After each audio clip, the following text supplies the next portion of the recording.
서울 여의도의 한 선거 사무실.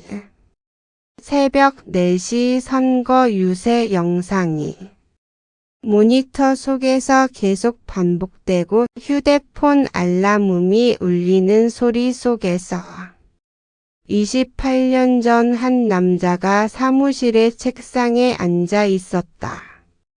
한도현 당시 39살의 신진 정치인. 그의 얼굴은 화면 속에서 반복되고 있었다. 손을 가슴에 올리고 눈물 어린 표정으로 가족 중심의 정치를 외치는 모습으로. 그러나 그의 현실은 달랐다.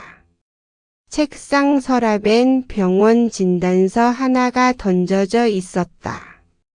산후합병증이라는 글자, 산산조각이라는 의미. 그렇게 아내는 떠났다. 딸을 남기고. 한유라 딸의 이름조차 아내가 정한 것이었다.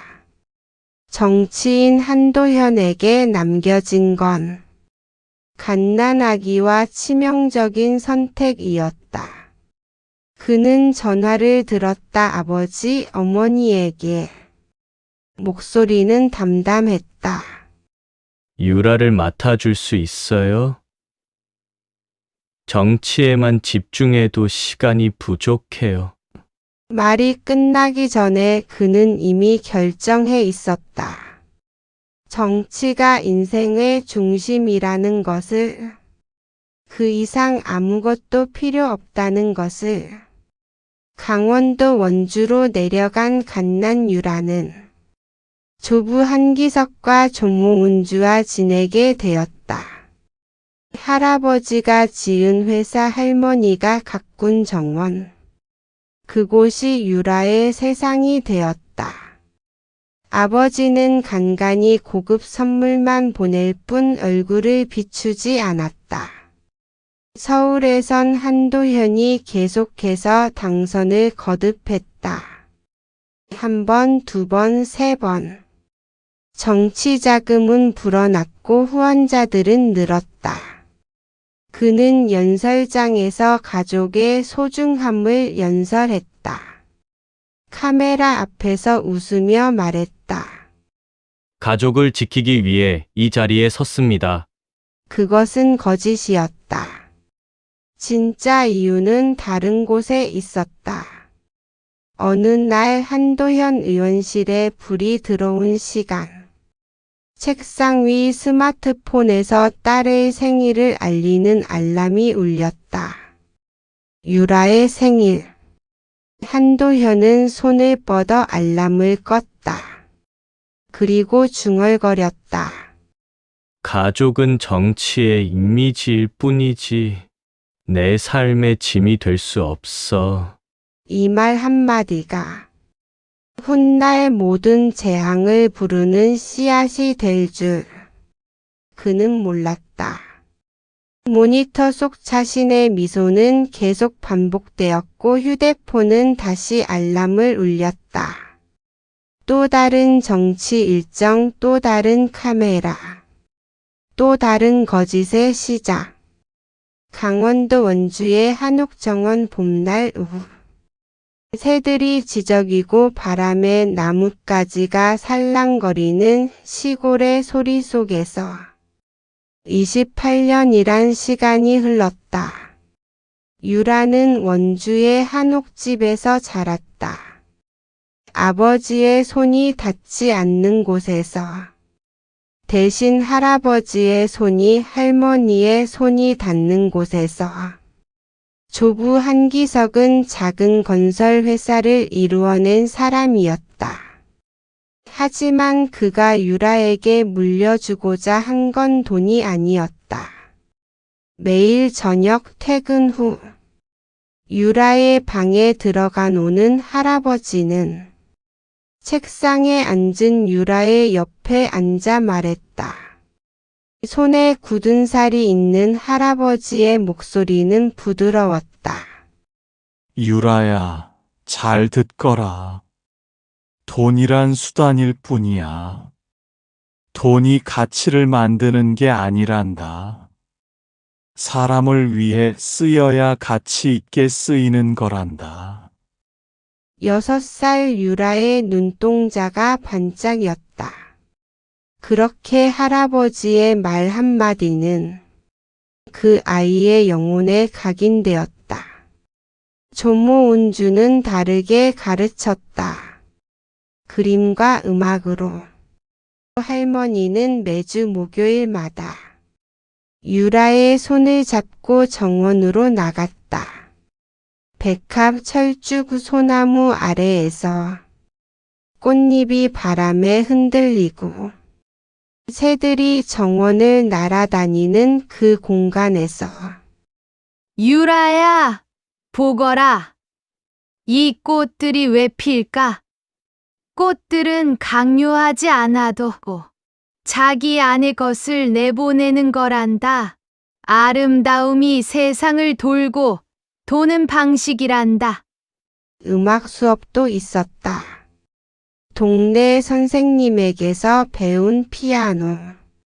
할머니는 유라의 손이 건반을 누를 때마다 옆에서 미소 지었다. 유라는 지루해하지 않았다.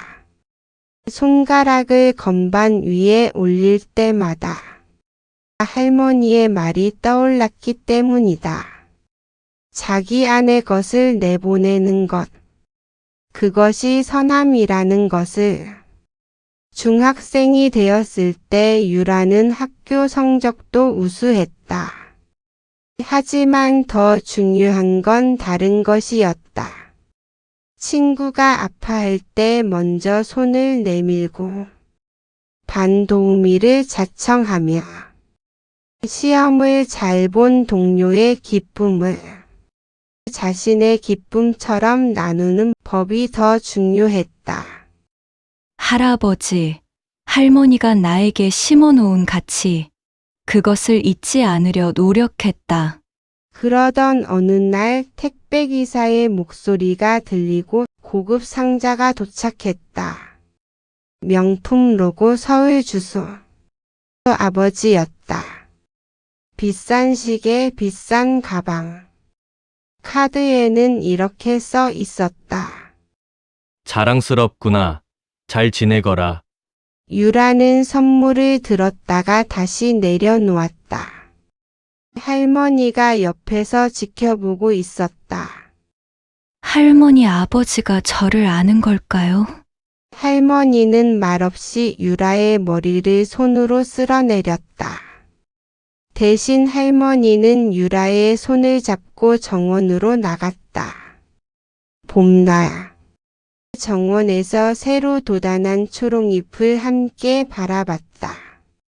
바람이 부드럽게 나뭇잎을 흔들고 새들이 지저귀는 가운데 할아버지와 할머니의 손길과 말씀이 자신의 심장을 만들었다는 걸 유라는 아직 알지 못했다. 그리고 곧 그것이 왜 그렇게 중요한지 비극적으로 깨닫게 될 줄은 꿈에도 모른 채 서울대학교 캠퍼스에 반짝이는 햇빛이 졸업식 무대를 비추고 있었다.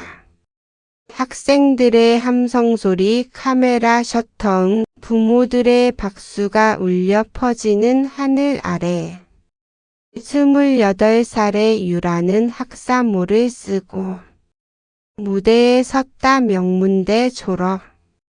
할아버지와 할머니가 정원 벤치에서 손을 맞잡고 앉아 바라보고 있었다. 할머니의 눈엔 눈물이 맺혀 있었다. 졸업 후 유라는 사회적 기업에 입사했다. 환경을 지키고 소외된 이웃을 돕는 일. 할아버지의 말이 떠올랐다. 돈은 사람을 위해 쓰여야 가치가 있다는 그 말.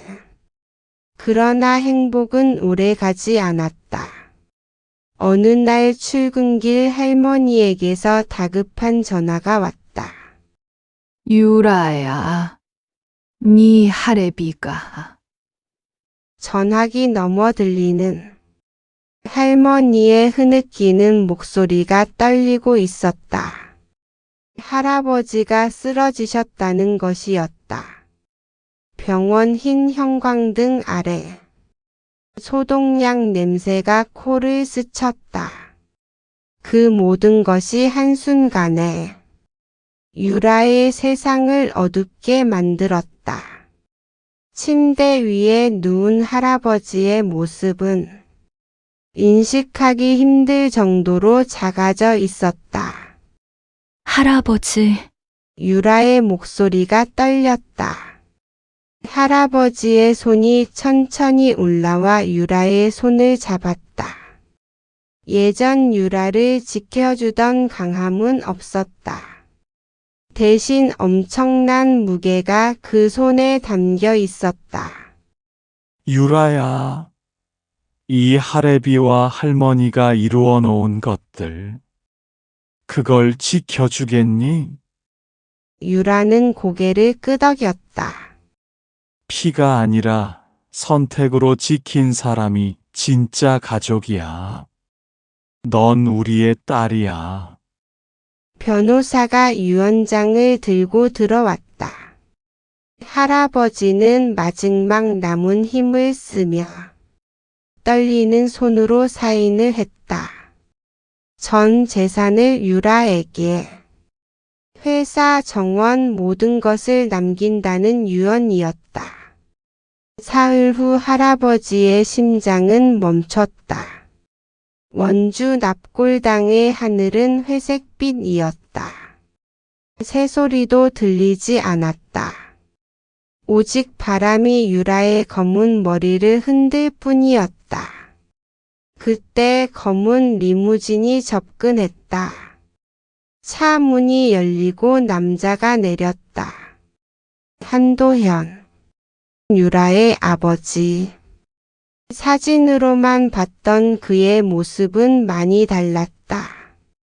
잔주름이 깊어 있었지만 얼굴엔 무언가 다른 빛이 있었다. 애도할 여유도 없이 재산 노리려고 달려온 건 아니겠죠? 유라의 화난 목소리가 납골당에 울려 퍼졌다. 그는 유라 곁에 섰다. 그건 잠시 보관일 뿐이야. 네 것이 아니라. 유라는 아버지를 바라봤다. 네가 뭘 안다고 그걸 지켜? 사업도 해본 적 없는 네가. 아버지의 말이 끝나는 순간 유라는 깨달았다. 이 남자는 사랑으로 온 게 아니었다. 욕심으로 온 것이었다. 유라의 눈빛이 차갑게 변했다. 할머니가 그 변화를 놓치지 않았다. 할머니는 천천히 유라의 손을 잡았다. 할아버지가 말씀하셨어요. 피가 아니라 선택이 가족을 만드는 거라고. 유라의 목소리는 명확했다. 전 이제 싸워야겠어요.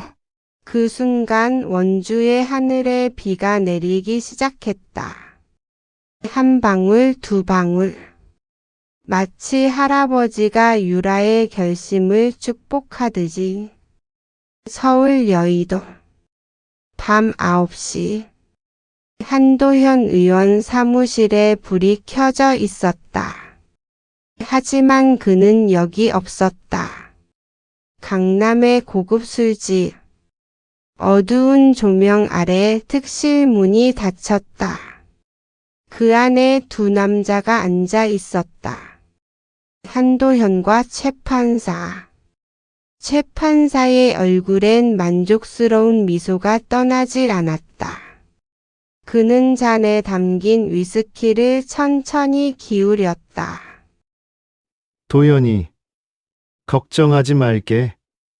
난 30년을 판사로 살아온 사람이야. 최 판사는 한도현의 어깨를 다정하게 두들렸다. 유언 무효 소송이면 얼마든지 판결 방향을 조정할 수 있어. 그 아이가 얼마를 상속받든 내가 원점으로 돌려놓을 수 있다니깐. 한도현의 얼굴에 절망이 떠올랐다가 잠시 후 탐욕으로 변했다. 그러면 재산은? 최 판사는 웃음을 터뜨렸다. 미성숙한 딸이 자신의 재산을 관리할 수 없다고 판결하면 되지. 그럼 보호자로서 넌 전부를 관리할 수 있어. 한도현은 한숨을 쉬었다. 정치자금 비리로 검찰 압박이 심해지고 있었다. 투자 실패로 인한 빚도 산처럼 쌓여 있었다. 유라의 상속 재산만이 자신을 구할 수 있는 유일한 생명줄이었다. 하지만 법적 근거가 필요하지 않을까? 최 판사는 종이 한 장을 책상 위에 내려놨다. 정신과 의사의 진단서였다. 한유라 정서적 불안정증 및 판단력 결핍이라고 적혀 있었다. 한도현은 그 종이를 들었다. 손이 떨리고 있었다. 조부모한테 심리적으로 의존했으니까. 정신적인 지주인 할아버지가 죽고 나니 정상적인 정신활동이 불가능할 가능성이 높다는 의사 진단도 이미 준비해놨어. 한도현은 고개를 끄덕였다. 그 순간 전화가 울렸다. 변호사 박정우였다. 의원님, 저 한유라 환자의 상속 사건으로 연락드렸습니다. 혹시 추가 자료가 있으신가요? 박정우. 유라의 변호사. 한도현은 전화를 끊어버렸다. 최 판사는 한도현의 두려움을 읽었다. 변호사는 문제가 아니야. 넌 여전히 아버지니까 걱정하지 마. 한 해에 몇 명의 변호사가 자신의 의뢰인 사건을 이기겠어? 게다가 재판부가 난걸? 밤 10시 최 판사는 한도현을 고급 술집 출입구까지 배웅했다. 그들은 손을 맞잡으며 다시 한번 다짐했다. 3개월 뒤가 첫 재판이야. 그때까지만 기다려. 넌 이길 거야. 한도현이 돌아간 후 최 판사는 혼자 남겨졌다. 그의 시선은 책상 위의 휴대폰으로 향했다. 화면에는 박정우 변호사의 이름이 떠 있었다. 통화 기록을 보는 순간 최 판사의 얼굴이 굳어졌다. 하지만 그는 다시 미소를 지었다. 판사의 미소. 모든 것을 통제 가능하다고 믿는 남자의 미소. 한편 박정우 변호사는 자신의 사무실에 앉아 있었다. 그의 노트북 화면에는 서울고등법원의 담당 판사 명단이 떠 있었다. 최 판사라는 이름 옆에 박정우 변호사는 한도현 의원과의 관계라는 메모를 적었다. 뭔가 이상한데? 그 밤 2개의 계산이 시작되었다. 한쪽은 복수를, 다른 한쪽은 진실을 향해. 그 중심에는 유라가 있었다. 그리고 그녀는 아직 닥쳐올 이 모든 것들을 모르고 있었다. 장례 후 일주일 뒤, 원주 본가는 여전히 할아버지의 부재로 조용했다. 유라는 할머니와 함께 할아버지의 서재 문을 열었다. 책장에 책들이 가득했다. 경제학 서적, 철학책. 그리고 그 옆에 낡은 서류 상자가 보였다. 할아버지가 남겨준 미션 같아 보였다. 서재를 정리하면서 할아버지가 남긴 메시지를 찾는 것. 유라는 천천히 책장을 훑기 시작했다. 그 순간이었다. 책장 뒤에 숨겨진 나무 상자. 유라는 조심스레 꺼냈다. 상자 안엔 오래된 사진들이 가득했다. 사진을 펼쳤을 때 유라의 동공이 커지며 심장이 두근거렸다. 그 안에는 아버지 한도현과 최 판사가 함께 웃으며 골프백을 드는 모습이 담겨 있었다. 1년, 2년, 3년 전. 계속해서 반복된 만남으로 보였다. 이게 뭐지? 유라의 손이 떨렸다. 상자 아래에는 또 다른 서류가 있었다. 회계 장부. 그 안의 숫자들은 모두 암호처럼 적혀 있었다. 그 옆에 손으로 쓴 메모가 보였다. 한도현 정치자금 비리 최 판사 뇌물관여 골프장 접대 기록? 다음 장엔 더 명확한 증거들이 나왔다. 신용카드 영수증 계좌 이체 기록. 그리고 최 판사의 이름이 적힌 회의록까지. 유라는 천천히 바닥에 앉았다. 사진들을 하나하나 펼쳤다. 문서들을 읽고 또 읽었다. 할아버지는 다 알고 있었던 것이다. 이 모든 것을. 할아버지, 유라의 목소리가 떨렸다. 할아버지가 다 지켜보고 있으셨어요? 이 모든 걸? 서재의 창밖으로 봄 해가 지고 있었다. 할아버지의 초상이 책장 위에 걸려 있었다. 마치 응답하듯이 유라의 행동을 바라보고 있었다. 유라는 일어섰다. 손에 든 문서들을 다시 정리했다. 회계 장부, 사진들, 영수증들. 하나하나가 증거였다. 하나하나가 진실이었다. 전 이제 알겠어요. 할아버지가 왜 이 재산을 저한테 남겼는지, 할아버지가 뭘 원하셨는지. 유라는 상자를 안고 서재방을 나갔다. 그녀의 책상 앞에 앉아 모든 증거를 카메라에 담기 시작했다. 한 장 또 한 장. 밤새 유라가 정리한 것은 단순한 서류가 아니었다. 그것은 아버지를 무너뜨릴 엄청난 공격 계획이었다. 아버지, 당신은 이걸 모르시겠죠? 할아버지가 나한테 남긴 게 돈만이 아니라는 걸. 유라는 휴대폰을 들었다. 변호사 박정우에게 전화를 걸었다. 변호사님, 저 한유라입니다. 아버지와 재판부 판사의 관계를 증명할 증거가 있어요. 전화 너머 박정우의 숨소리가 빨라졌다. 증거요? 어떤 증거죠? 사진, 회계 장부, 영수증, 모든 것을 찾았어요. 유라는 상자를 내려다봤다. 할아버지의 손글씨가 담긴 메모를 다시 읽었다. 그 순간 유라는 깨달았다. 이것이 할아버지가 자신에게 준 마지막 선물이라는 것을. 돈이 아닌 정의라는 이름의 선물. 창밖의 밤하늘에 별들이 떠올랐다. 마치 할아버지가 보내는 신호처럼. 유라의 눈빛이 다시 빛났다.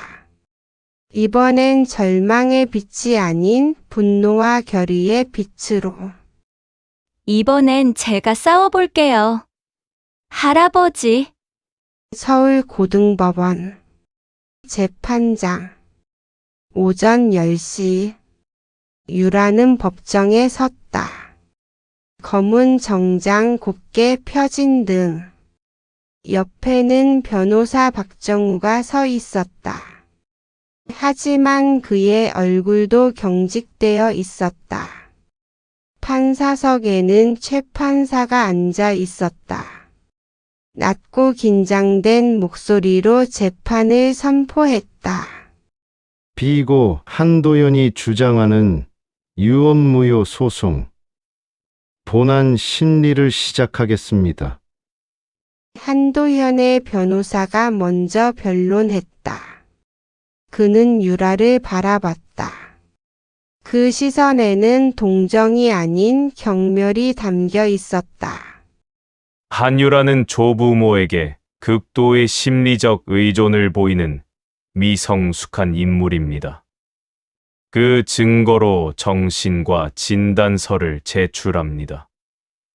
박정우가 즉시 반박했다. 판사님, 그 진단서는 의료 윤리에 위배됩니다. 의뢰인의 동의 없이 작성된 문서입니다.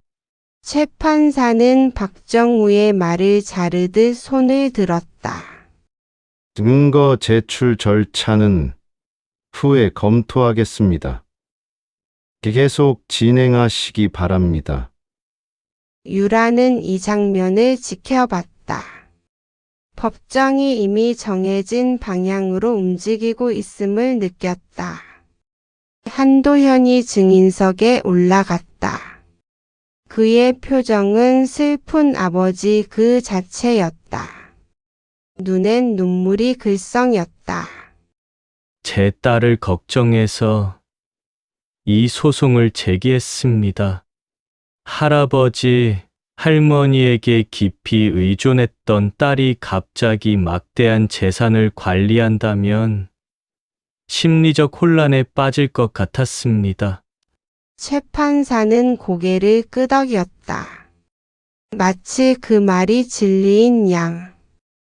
증인의 증언은 설득력이 있습니다.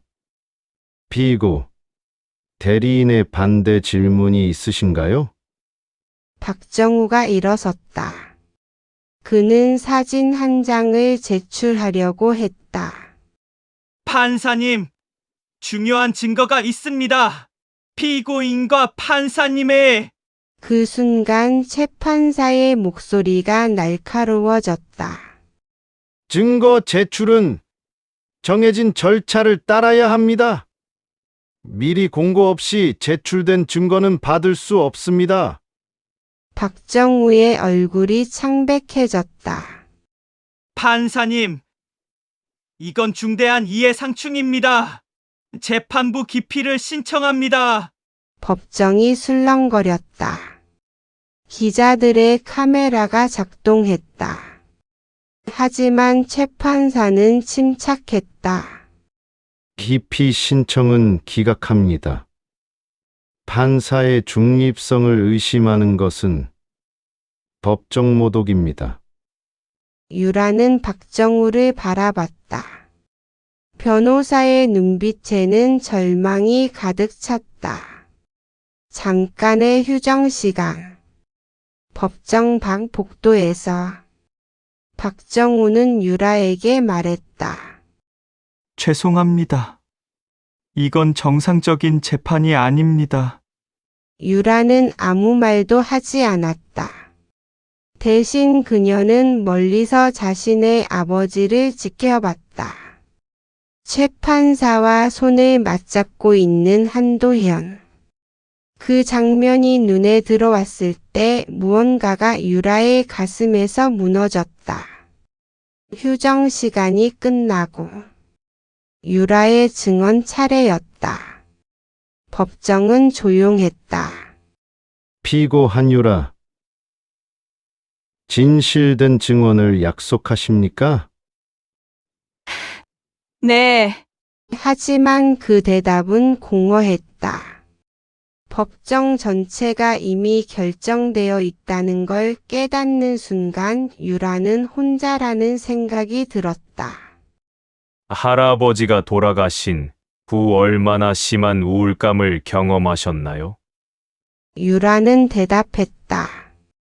하지만 그 말들은 모두 최 판사가 생각한 대본대로 이어져 갔다. 가족 관계의 단절, 심리적 불안정, 모든 것이 그리로 빨려 들어갔다. 그 순간 뒤 방청석에서 유라의 할머니가 유라의 어깨를 붙잡았다. 할머니의 손은 부들부들 떨리고 있었다. 하지만 그 떨림은 두려움이 아닌 분노였다. 오후 5시. 첫 공판이 끝났다. 최 판사는 선고했다. 피고인의 주장에 합리성이 있습니다. 다음 공판은 한 달 후 진행하겠습니다.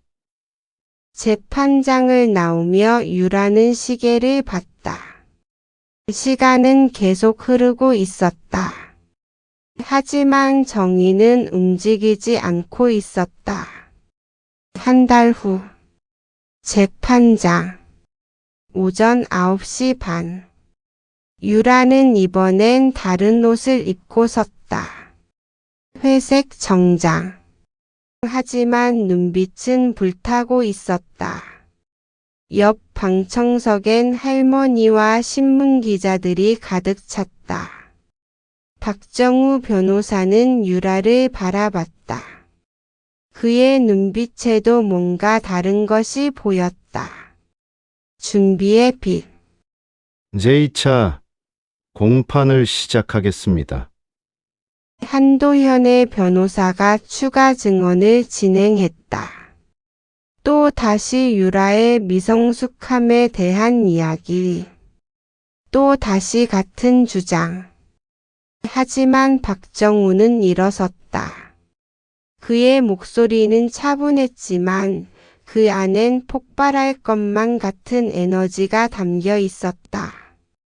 판사님, 현재까지의 재판 진행에 심각한 의문점이 있습니다. 새로운 증거를 제출하고 싶습니다. 이 순간 유라가 일어섰다. 손엔 검은 봉투가 들려 있었다. 할아버지가 남긴 봉투. 할아버지가 남겨두신 증거입니다. 법정이 술렁거렸다. 최 판사의 얼굴이 창백해졌다. 유라는 천천히 사진들을 제출했다. 한도현과 최 판사가 골프장에서 웃고 있는 사진. 그들이 클럽에서 건배하는 사진. 매년 같은 장소, 같은 인물들. 무려 15년간의 기록. 이 사진들은 제 할아버지가 정치인과 판사의 비정상적인 관계를 기록해 두신 것입니다. 다음으로 회계 장부가 제출되었다. 암호로 적힌 숫자들. 하지만 박정우는 즉시 이를 해석했다. 이것은 정치자금 비리와 뇌물 거래를 기록한 회계 장부입니다. 총액은 15억 원대에 달합니다. 신용카드 영수증들이 나왔다. 최 판사와 한도현의 이름. 식사, 골프, 접대. 모든 기록이 남아 있었다. 마지막으로 할아버지의 손글씨 메모. 한도현 국회의원과 최 판사의 정치자금 비리, 뇌물거래 기록. 나 한기석이 이를 증명한다. 법정은 침묵했다. 심지어 새소리도 들리지 않는 듯한 침묵. 최 판사의 손이 떨리기 시작했다. 그는 물을 마시려 잔을 들었지만 마시지 못했다. 손이 흔들렸기 때문이다. 한도현은 의자에서 일어나려 했지만 다리에 힘이 없었다. 이건 최 판사의 입에서 흐릿한 말만 나왔다. 판사님, 이 증거 앞에서 이 재판을 계속 진행할 수 있겠습니까? 이것이 바로 판사의 중립성 침해입니다. 기자들의 카메라가 쉬지 않고 작동했다. SNS가 즉시 불타올랐다. 최 판사는 일어섰다. 떨리는 손으로 판사복을 벗기 시작했다. 그리고 조용히 말했다. 이 재판부는 회피하겠습니다. 법정을 나가며 최 판사는 시선을 올리지 않았다. 그의 30년 판사 경력은 그날로 끝났다. 사흘 후 새로운 판사 앞에서 결과는 명확했다. 한기석의 유언은 법적으로 유효합니다. 소송은 전면 기각합니다. 유라가 법정에서 나오며 할머니가 손녀를 안아주었다. 기자들의 질문이 쏟아졌다. 하지만 유라는 오직 할머니를 바라봤다. 할아버지 보셨나요? 정의가 이겼어요.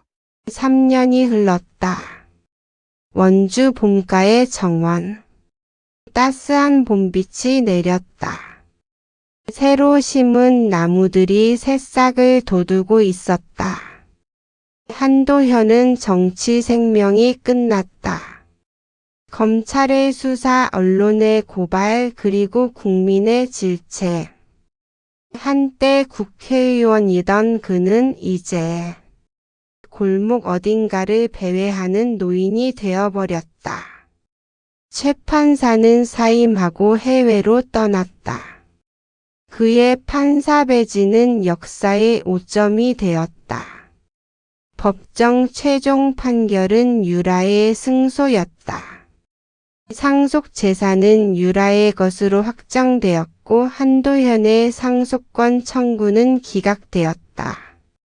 하지만 유라가 원한 건 그것뿐이 아니었다. 할아버지의 건설회사는 더 이상 존재하지 않았다. 그 자리에는 한빛재단이 서 있었다. 할아버지의 뜻을 이어받은 사회적 기업. 환경을 지키고 소외된 이웃을 돕는 곳. 재단의 입구에는 2장의 사진이 벽에 걸렸다. 할아버지 한기석의 사진, 할머니 오은주의 사진. 그 사진 아래에 작은 액자가 하나 더 있었다. 할아버지의 필체로 쓴 글귀. 피가 아니라 선택으로 이루어진 관계가 진정한 가족이다. 유라는 정원으로 나갔다.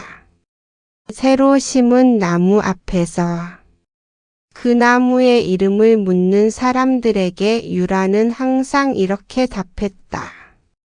이건 기성나무예요. 제 할아버지 이름에서 따온 거죠. 매년 봄이면 새싹을 돋우고 여름이면 푸른 그늘을 드리워요. 정원의 바람이 새 잎을 흔들고 있었다.